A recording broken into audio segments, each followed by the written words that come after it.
It was a pleasant surprise to see a second book by Bob Goff released. His successful first entry gave me the belief he should write another book, but with years of no sign of a follow-up had me wondering if he ever would. Well, 5 years later, his newest title, Everybody Always, came to print, and the wait was worth it. With a release date of April 17, 2018, I was even more surprised that I was able to buy a copy over 2 weeks earlier. Bob will not say this is his second book, as second books do not usually turn out good. The first draft to his second book was stolen anyways with no saved backup. Since he had to rewrite his draft all over again, he now calls Everybody Always his third book. This may explain the 5-year wait.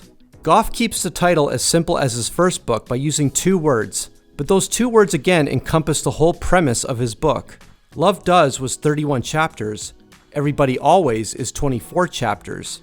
Both books have the same amount of pages at 240. This means while there are less chapters, each one is a bit longer at 7 to 9 pages. At a far glance, I thought the cover consisted of miniature balloons. Bob has mentioned his usage of balloons in a few of his stories in both books as well as the cover of Love Does. But they looked too small to be balloons. I then thought it was confetti, but upon a closer look, it was actually in fact fingerprints. So whose fingerprints are those? Well, near the end of his book, Goff explains whose fingerprints those are. The explanation of who provides these fingerprints will astound the reader. In my review of Love Does, I forgot to mention how Goff actually goes out of his way to include his phone number. He does it again in his newest entry, and it is still the same phone number. I always wondered how many phone calls he actually received. Goff does share that he has received a lot of phone calls. This is no surprise considering millions of books gave access to that phone number. He even shares stories from some of the most unexpected people that called him. These 24 chapters display outrageous stories of Goff's life, as well as the people he crosses paths with. The places and situations he finds himself in are as captivating as the type of people he mentions. Friends, family, complete strangers, convicted felons, or even enemies, there is a story that contains either laughter, tears, or inspiration. It is easy to lift Bob up as a radical superhero living his life for Jesus, but he is not afraid to point out his mistakes. He is no different than us. He is still trying to figure this all out, but he does want people to know that while loving difficult people is hard, it does not have to be complex. Is it scary sometimes? Absolutely. But the actual action itself is not complicated. Readers will find surprising results from loving difficult people the way Jesus did. Bob offers far more examples of loving people in his life than any other author I have read before. What is comforting is that readers do not even have to do half of the crazy things Bob has done. These stories inspire the reader to love even in its simplest forms. A few notable quotes from this book are, "I've heard a lot of people say they wish they could hear from God about this or that. Maybe they mean they want to hear his audible voice. I'm not sure. I don't think literally hearing something is what most of us are after. What we actually want is that extra nudge of confidence from God and the opportunity to move forward courageously to do those things we already know how to do. What a shame it would be if we were waiting for God to say something while he's been waiting on us to do something.